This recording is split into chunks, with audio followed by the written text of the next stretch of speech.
question for you, Shale. How does it feel to be a giant statue? What a bizarre question. How else would it feel? Well, let's see. Does it hurt? Do you feel like you've been buried under a pile of rock? Or do you feel nothing at all? I have nothing to compare it to. How does it feel to be considered an inferior race when compared to others who are just as soft and weak as you? Fine. How very fragile it must be.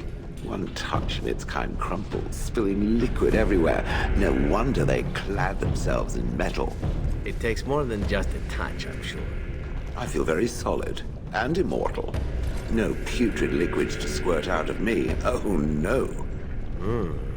Now that you mention it, I suddenly rather feel like a delicate mushroom.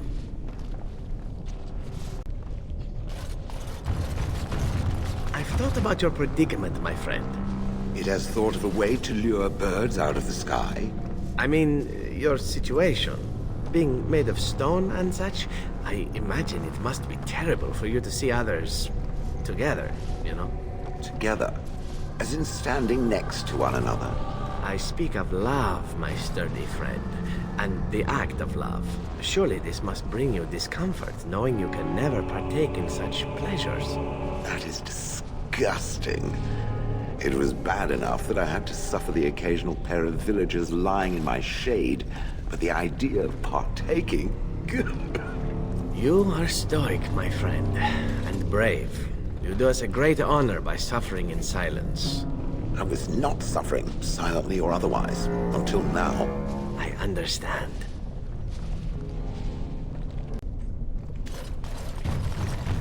So tell me, Shale, if you had the opportunity to become flesh, would you take it? It does seem rather preoccupied with this topic. Humor me. Would you choose to live, to breathe the air and taste the flesh? Or would you remain the immortal stone that you are? Would I also get to age and bleed and become sick and die? Of course. These are the things we accept for the blessing of being what we are. Then no thank you. I have no need of such frailties.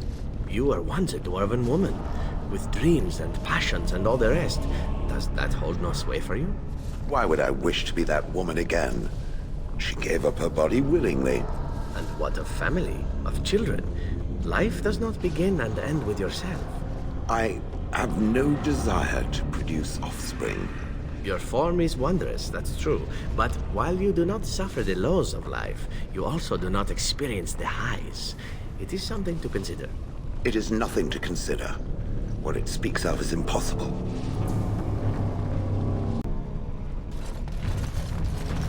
So, here is a question for the Painted Elf. Painted Elf? Oh, that's me. Oh, I do like that. Am I to understand correctly that the Painted Elf is a crow? Not literally, but yes, I am a crow. As in a bird? Is there another sort? So the Painted Elf assaults helpless statuary with its feces? If given sufficient cause, why not?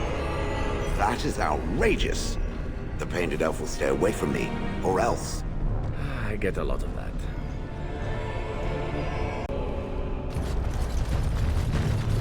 I'm curious. Will the Painted Elf answer a question? Why not? I appear to have all day. The Painted Elf attacked the Grey Warden, and yet it still lives. Had the decision been mine, its skull would be pulp right now. Oh, I don't know. Could you destroy something as pretty as I am? Easily.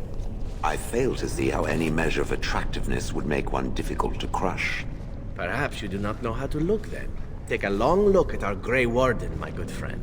Right there, we have an object worthy of worship, no? One would have to be blind not to realize how very pretty we all are and how important that is to preserve. Perhaps there are definitions of blind I have yet to understand.